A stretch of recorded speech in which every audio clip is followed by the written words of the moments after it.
money.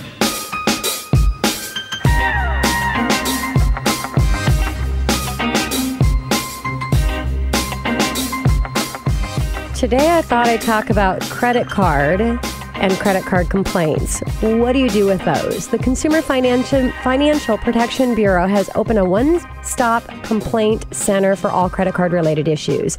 Until recently, if you'd had complaints, you had to try working with the credit card company on your own, and we all know how not easy that is.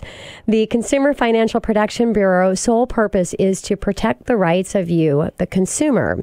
So you can go to consumerfinance.gov and click on the Submit a Credit Card Complaint. This will take you to a simple form that asks you to describe what's happened and categorize your complaint from a menu of 30 items such as billing disputes, credit line increase, decrease.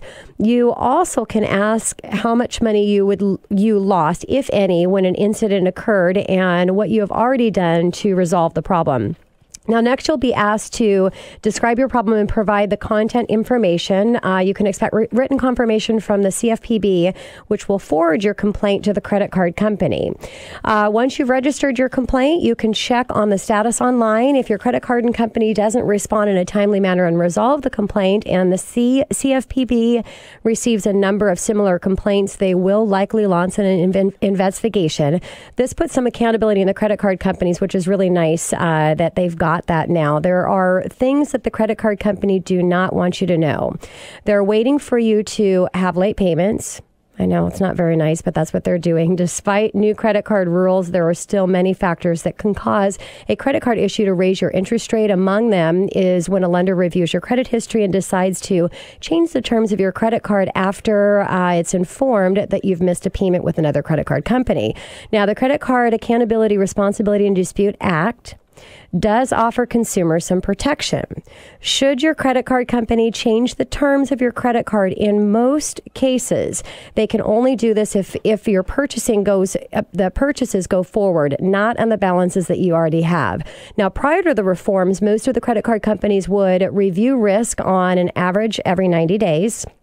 Now, the second thing with the Credit Card Act, companies need to give you at least 45 days advance notice before making any significant changes to your account, such as increasing your interest rate or changing the fees. Now, if your credit card company is going to make changes to the terms of your card, they must give you the option to cancel the card before changes take effect.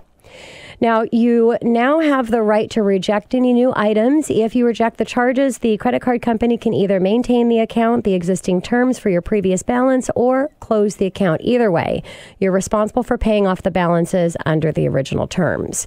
3, the credit card companies can't increase your interest rate for the first 12 months. With some exceptions, such as if you're an adjustable rate mortgage, there's an introductory rate, or you're more than 60 days late. 4th, there are restrictions on over-the-limit transactions. You must opt in, allowing transactions to take you over your limit. If you don't, they allow the transaction to go through. If they do allow the transaction to go through, they can't charge you any of the over-the-limit fee. And last, there are caps on credit cards. If your credit card company requires you to pay fees, such as annual fee and application fees, the fees can't total more than 25% of the original credit card limit. For an example, if your initial credit limit is $500, the fee for the last year can't increase more. It can't be more than $125. So just a little breakdown on credit cards, some information for you. Again, any complaints that you have, go to the website that I directed. You can always get more information by going to themoneyhour.com. And coming up next on The Money Hour, are your walkways and the driveways safe? Here to discuss trip hazards, Patrick Hayes with Superior Slab Jacking right here in 1150 AM KKNW after this short break.